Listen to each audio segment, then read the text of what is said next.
C'est la récompense individuelle la plus importante. Le Ballon d'Or France Football est en train de primer, de récompenser le meilleur joueur de la planète dans le monde de football depuis 1956. Le lauréat s'est voir remettre ce trophée individuel et il peut le garder à vie puisqu'il a été taillé sur mesure pour lui. Mais en coulisses, on vous signale que ce Ballon d'Or demande un travail de longue haleine et même une attention extrêmement minutieuse. Parce que vous devez savoir que être nommé sur la liste de Ballon d'Or France Football n'a rien d'anecdotique. Pour la plupart, c'est une récompense au travail fourni au cours d'une saison, l'équivalent d'une année, dans le sport, mais aussi, ça reste une heureuse surprise pour certains. Mais faudra-t-il savoir qu'il y a des joueurs battu le record dans ce monde de Ballon d'Or, dans ce monde aussi de sport, voulais-je dire.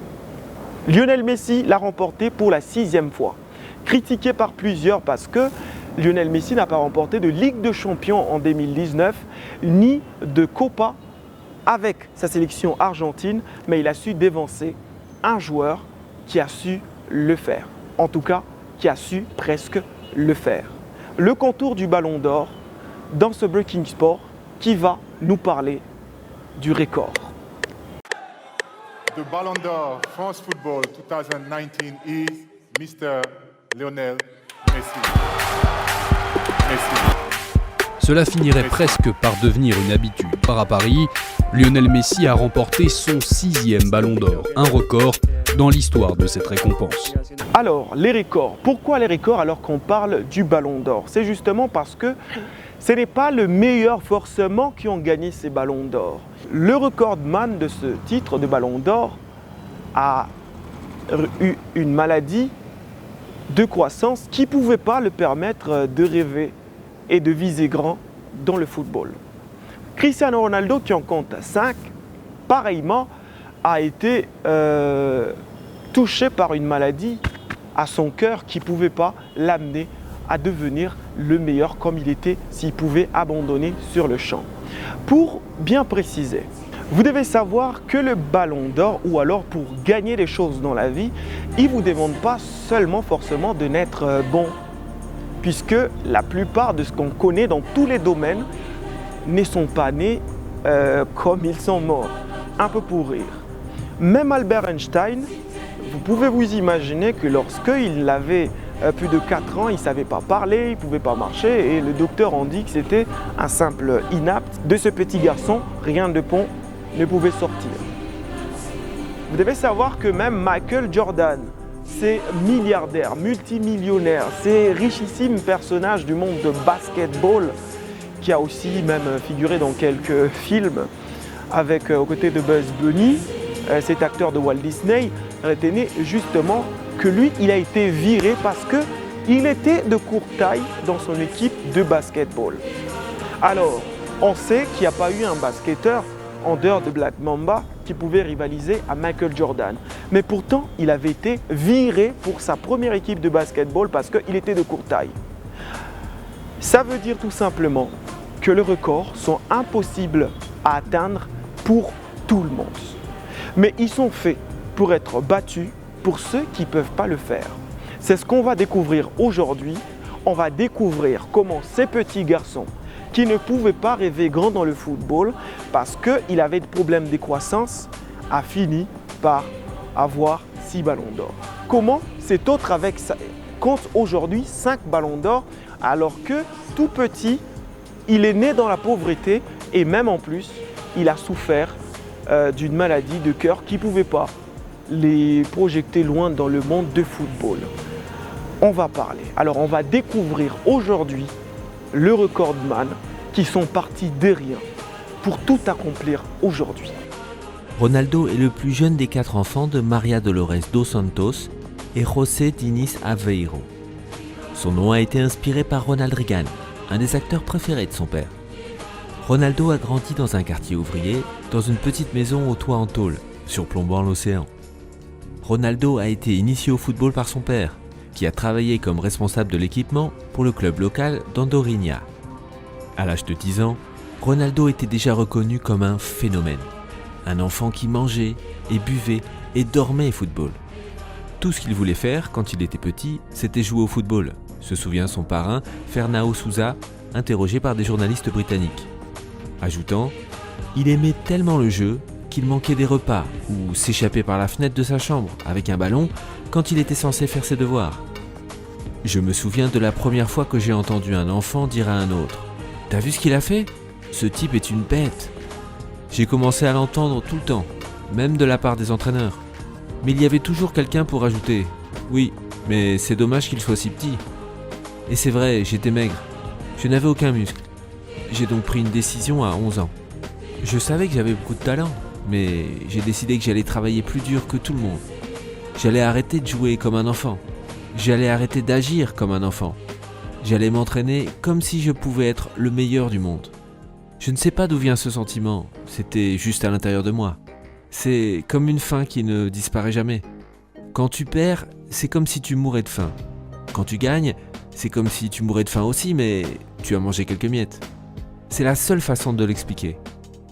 Enfant, Ronaldo a joué pour le club amateur d'Andorinha de 1992 à 1995, puis a passé 2 ans chez Nacional. En 1997, à l'âge de 12 ans, il a participé à un essai de 3 jours avec le Sporting CP, qu'il a engagé pour la somme de 1 750 €. Il a ensuite quitté Madère pour Alcochete, près de Lisbonne, pour rejoindre les autres jeunes joueurs du Sporting au centre de formation du club. À l'âge de 14 ans, Ronaldo pensait être capable de jouer comme semi-professionnel et a décidé avec sa mère d'arrêter ses études afin de se consacrer entièrement au football.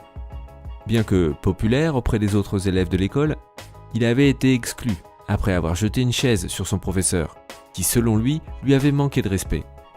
1 an plus tard, on lui a diagnostiqué des palpitations cardiaques, ce qui aurait pu l'obliger à abandonner définitivement la pratique du football. Ronaldo a subi une opération de chirurgie cardiaque où un laser a été utilisé pour cautériser plusieurs veines cardiaques en une seule, modifiant ainsi son rythme cardiaque au repos. Il a été autorisé à sortir de l'hôpital quelques heures après l'intervention et a repris son entraînement seulement quelques jours plus tard. Son enfance a été marquée par les difficultés, car son père avait tendance à boire trop d'alcool. Pour aider à nourrir les enfants et à maintenir une certaine stabilité financière, la mère de Ronaldo travaillait comme cuisinière et femme de ménage. En 2005, alors que Ronaldo jouait pour Manchester United, son père est mort de problèmes rénaux liés à l'alcool. Cela a été particulièrement difficile pour Ronaldo, car lui et son père étaient très proches. Le jeune athlète avait souvent encouragé son père à faire une cure de désintoxication et à régler ses problèmes de consommation d'alcool. Son père, cependant, n'a jamais accepté son offre. En 2007, sa mère a eu un cancer du sein. À 16 ans, Ronaldo a été promu de l'équipe des jeunes du Sporting par l'entraîneur Laszlo Bologna, qui était impressionné par ses dribbles. Il est par la suite devenu le premier joueur à jouer dans les équipes des moins de 16 ans, des moins de 17 ans, des moins de 18 ans du club, mais aussi dans l'équipe B et dans l'équipe première, le tout en une seule saison. Après un match amical en août 2003 contre Manchester United, Ferguson a accepté de payer 12,24 millions de livres au Sporting pour ce qu'il considérait comme l'un des jeunes joueurs les plus excitants qu'il ait jamais vus. Happy birthday to you. Happy birthday to you. Happy birthday to you. Happy birthday to you. Vous savez ce qui se passe? Il manque un joueur à Grandoli. Cet idiot ne s'est pas réveillé. Je peux plus attendre. Le match va commencer. Vous êtes prêts? Oui, on est prêts. Quels idiots! Mamie, je peux jouer? Tu veux jouer? Oui. Je ne sais pas trop ce qu'elle a dit à l'entraîneur de Grandoli. Écoutez-moi, mon petit-fils veut jouer. Non, ils sont trop grands pour lui. Qui sait jouer au foot? Lui, est très bien. Il était tellement petit que personne ne croyait en lui. Je sais pas, il est petit. Tu as quel âge? Presque 6 ans. Il court comme une fusée. Tu sais faire quoi? Tout? T'es rapide? Je vais te mettre sur l'aile. Allez, enfile ce maillot et viens jouer. Allez, bonhomme, dépêche-toi. File. C'est le plus jeune des Messi? S'il joue comme ses frères, on a peut-être une chance.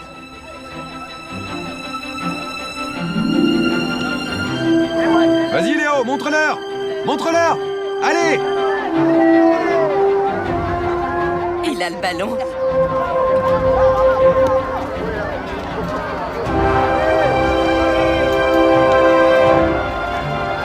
Laisse-la.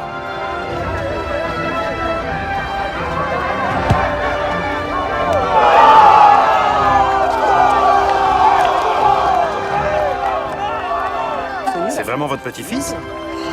Bien joué Léo. Il l'a engagé et ça a été du délire. Dès qu'il récupérait le ballon, il passait plusieurs joueurs.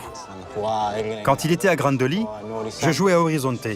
Je suis plus âgé et je jouais dans la catégorie supérieure. Il jouait comme un dieu. Il passait tout le monde.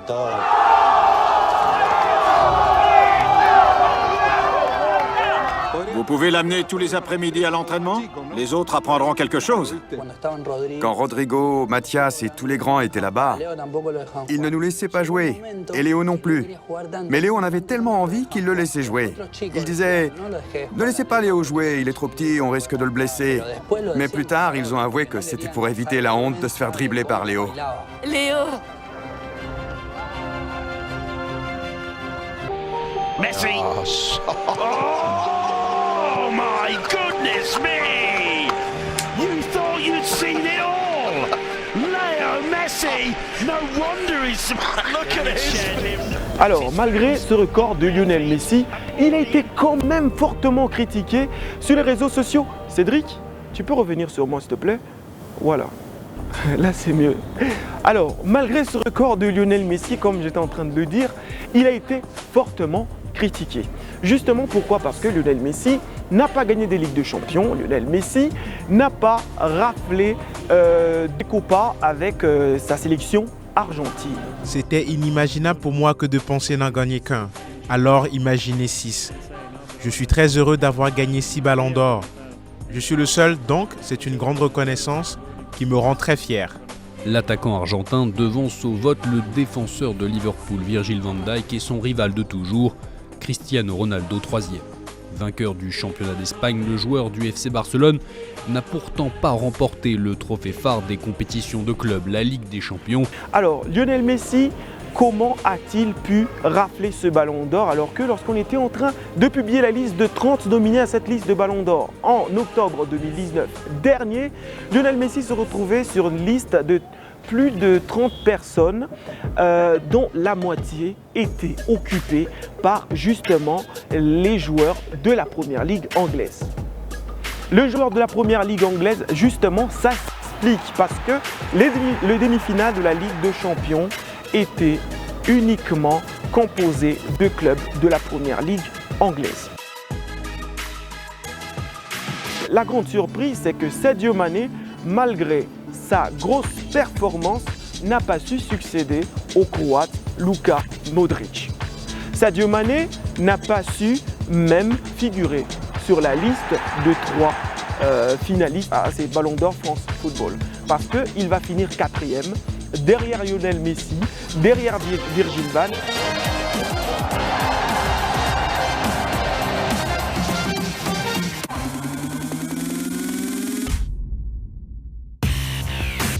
Et derrière Cristiano Ronaldo.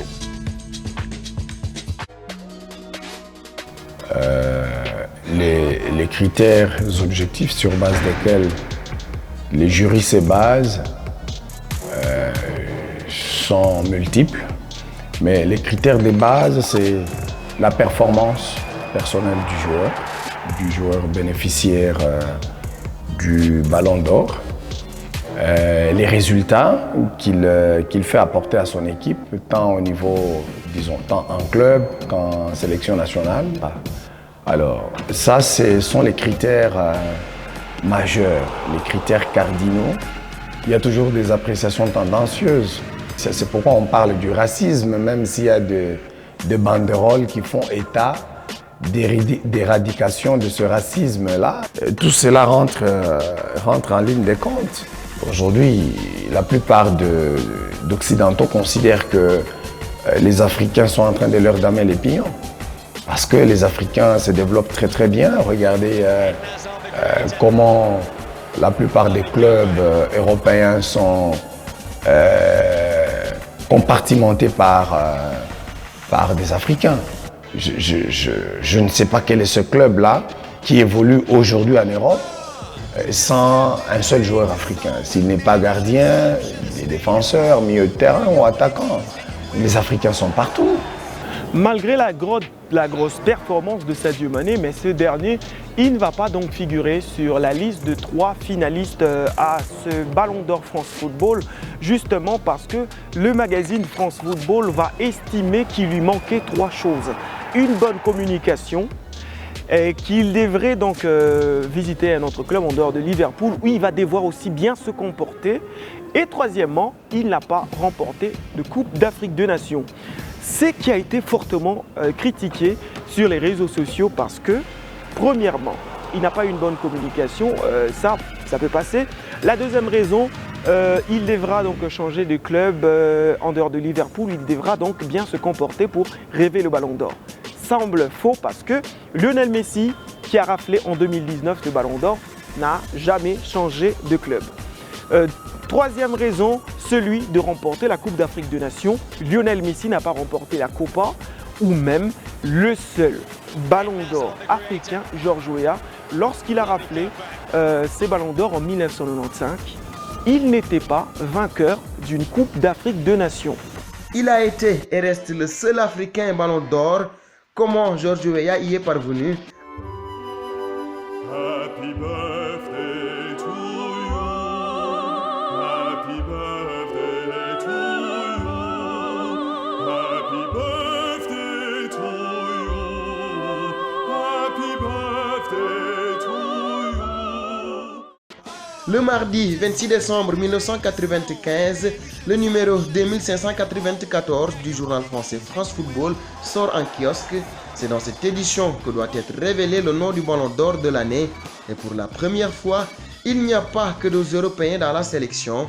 En cette année 1995, le règlement de la plus prestigieuse des distinctions individuelles en matière de football change. Créé en 1956 par l'hebdomadaire France Football, il était jusqu'à l'édition 1994 réservé aux joueurs européens évoluant sur le vieux continent. Il s'ouvre cette année aux joueurs du monde entier et le premier non-européen vainqueur ne va pas attendre longtemps avant d'être désigné. Grand sourire, casquette noire vissée sur le crâne et large veste imprimée sur les épaules, le lauréat pose fièrement sur la couverture de France Football aux côtés de son Ballon d'Or. Le Libérian Georges Mané Opong-Weah devient à 29 ans le 40e Ballon d'Or de l'histoire.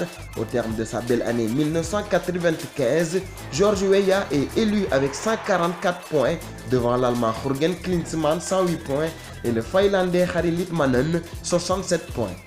Les jours se suivent mais ne se ressemblent pas. Les personnes qui avaient jugé Georges Weah, l'actuel président de la République libérienne, ne sont peut-être pas les mêmes que celles qui composent les jurys aujourd'hui. Écoutez, Tom, par le passé, nous on a connu des personnalités qui avaient quand même certaines mœurs, certaines valeurs, même dans l'appréciation des faits, c'était des messieurs. Aujourd'hui, il y a une certaine légèreté qui s'installe.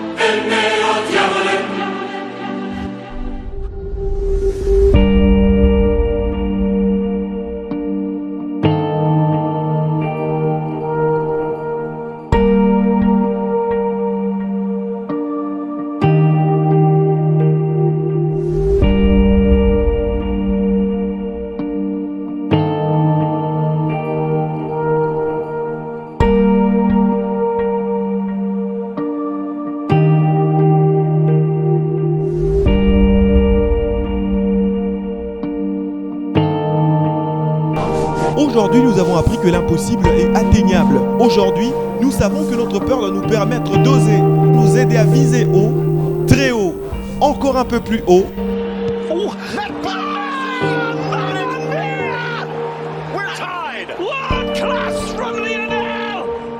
Ici, il y a vu évidemment Antoine Griezmann.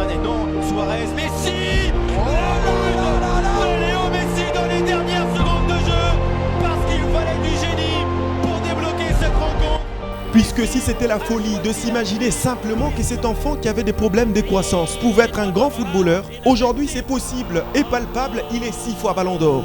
Alors faites tout ce que vous pouvez pour que le Dieu du ciel puisse faire tout ce que vous ne pouvez pas. Et c'est ce que vous dit et vous dira toujours Breaking Sport. Ciao, ciao, ciao.